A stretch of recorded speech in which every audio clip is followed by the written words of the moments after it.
Hey, what's going on, guys? KuroSamurai here with my first RuneScape video. Um, I'm hopefully going to start making more RuneScape videos, but I figured this would be a good video to start with. This is going to be a skeletal wyverns guide, or wyverns, however you want to pronounce it. This is going to be a range guide for them. And just to show you that I know what I'm talking about, I'm going to show you my kill log. So you guys, almost 5,000 skeletal wyvern kills. That way you guys know that, the method that I use works. Again, this is going to be a range guide, so let me just put this stuff in my bank. I'm going to take out what you can use. Really, I recommend using, obviously you can use black d'hide if you want. You can use carols if you want. I wouldn't recommend it though, there's not really a point. Basically, the argument for doing skeletal wyverns is range accuracy over range damage. Me personally, I take range void, which I am going to take out all the stuff that I take now. It's pretty basic, nothing too crazy.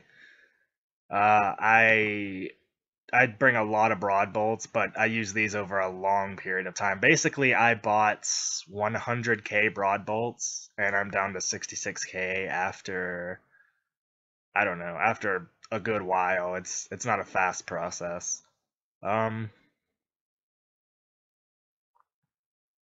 Okay. Yeah, I think that's everything. Okay, I'm going to show you guys what I wear, and then I'll show you guys the inventory to bring, and then I'll show you guys how to get there. Okay, obviously, void range is self-explanatory. You don't have to wear this if you don't want to. I just prefer it because it makes you hit higher. I'll go over the stats as well. Again, this is only a range guide. This isn't for anything else. Okay, then Ava's accumulator is pretty self-explanatory. If you use range, you probably are going to use this. Elemental shield, you have to wear either an elemental shield or a mind shield or a dragonfire shield. So obviously, elemental and mind shield are way cheaper than a DFS. DFS is like 20 mil at the moment. So yeah, it's something really easy, and the quest is insanely easy to be able to wear it. Fury, obviously, this can be substituted for a glory or a ranging amulet. Is the ranging amulet even in old school? I don't know. I think it is. But yeah, you can substitute this for a glory or whatever. It doesn't really make a difference because you're going to be safe spotting them, so it doesn't really matter how much defense you have. Rune Crossbow, this can obviously be substituted for a... Well, not substituted. You could use an Armadillo crossbow, but it's only 10... It's only 10 range more accurate, whatever. It has 10 higher attack bonus. Not really worth the 17 to 20 mil that it's worth. Snakeskin boots, self-explanatory if you've ever used range before, and then broad bolts. Bring, you don't have to bring nowhere near this many broad bolts. It really depends. There's two different methods of doing them with range. But I just bring a bunch of broad bolts anyway. And ring, for ring, I don't even bring a ring. It doesn't matter. You can bring a ring of life if you want. You don't really need it. Like I said, you're safe spotting, so you don't take damage at all. You can bring an archer's ring if you want. That's up to you. If you have an archer's ring, bring it. Now, the other items that I take, because I do trips. This is my wyverns tab at the moment, by the way. I do trips of them, so I bank the rune items and stuff. Like, a lot of people bring, they bring alks, so they can alk the rune items and then just stay there for a long time, but I don't do that. I just do trips so I can have a tab. So I bring 2 prayer potion 4s, 2 lobster, just in case, you take damage. You can always just eat them. I wouldn't recommend bringing sharks or monks. There's not a point. and I bring the staff, the Drummond staff.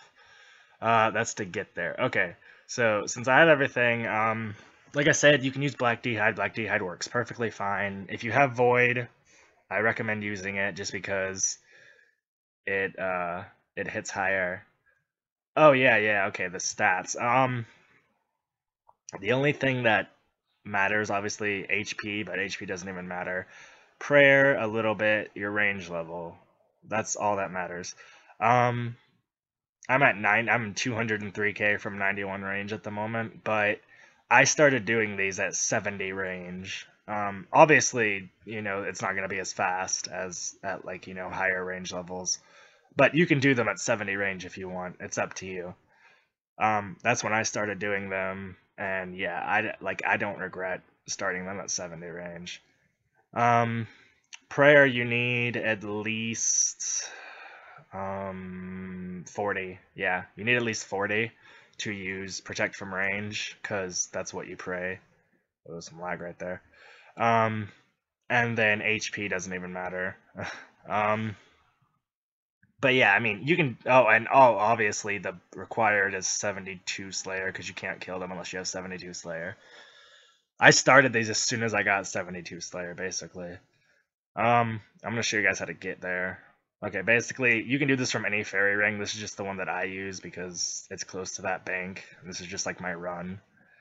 Anyway, and the code for it is AIQ, and it takes you to Mudskipper Point. It'll be saved on your thing after you use it once, so then you just click it, and then you click teleport to this location, and it teleports you there.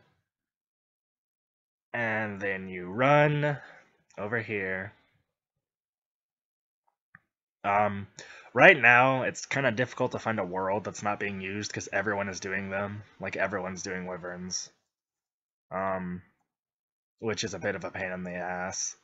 Because it's kind of hard to find a world that's not being used. You go down this ladder right here, if I could click it.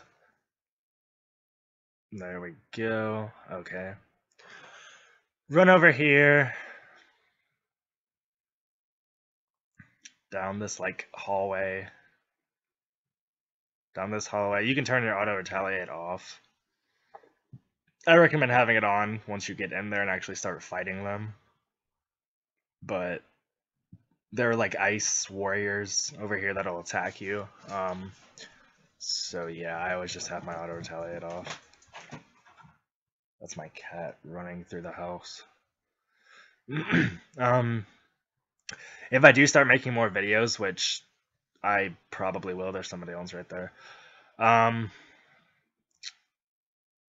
yeah, I'm gonna try to get a better mic set up and everything. But yeah, I couldn't have been. What the hell? That guy's just not doing this quest.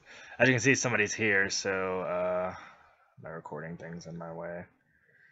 Let me move my screen down a little bit so I can hop. I can quick hop worlds real quick. But yeah, I recommend oh, there we go. It's completely free world. Hold on, let me readjust this. It would move back up. There we go. Okay. I recommend using OS Buddy for this because you're going to be hopping a lot. Okay, and then you go in, you pray range, and you want to make sure that you are, I think it's 5 squares away from them. Basically, you want them to just be using their range attack. If you're if you're close enough to them, they'll use their magic attack, which is like a fire, or it's like an ice breath, and it can freeze you. But if you're far enough away, just pray range and they can't hit you. And then you just, you sit here and you attack them. That's my cat being loud again. You sit here and you just attack them and pray and everything until you, I'm going to cut to once they've unaggroed. I'm pretty sure it takes 10 minutes for them to unaggro which I use a potion, and sometimes I use like half of this potion, and they're usually unaggroed. So I'm gonna cut to that. It'll be like 2 seconds for you guys. It'll be like 10 minutes for me. So yeah, I'll see you guys in a second. All right, hey guys, welcome back. Okay, basically okay, as you can see, I've gotten 4 kills. I pick up their bones. What I do is I pick up their bones and I use their bones as placeholders until my inventory is completely full of items, and I bury their bones as I go. Anyway, okay, as you can see, they're not aggressive to me anymore. You want to stay in this area because if you go too far, then they will re-aggro to you. But as you can see, they're not aggressive. So basically, there's 2 places to safe spot them at. Right here, which you do like this, and as you can see, he gets caught right there, and you can attack him and he won't be able to attack you, and then you just, you know, rinse and repeat. And this one right here, my name bar thing's kind of in the way. This one right here you can also do on this side, so you'll stand, you would lure him where I'm standing and you'd stand over here and it'd be the exact same thing. Yeah, and I mean, it's a really great way to make money. It's a good way to get your range up and make money. Like I said, I've gotten to my range level from 70 to 90, almost 91, off doing these, and I've made a good bit of money. I've probably made a good 60 mil off doing these. Whereas chinning, you lose a lot of money, but it's a lot faster. This is not fast. I mean, this is pretty slow. It took like 3 weeks to get to 90 from 70. But you can make a lot of money, so, and it's AFKable. Like, you can just have your guy sit here and you can go and play something else, you know, like go play console or something, like go play whatever you want. But yeah, it's pretty AFKable. But yeah, once again, I'm KuroSamurai. Thank you guys for watching. I'll probably be uploading more videos. I don't know on what. Yeah, I mean, as you can see, my stats aren't really that high at the moment. I'm only level 101, so yeah, I don't PvP either. I only do PvM, so yeah, I don't know what other videos I would be uploading. I'll think of something though. Anyway, yeah, guys. Later.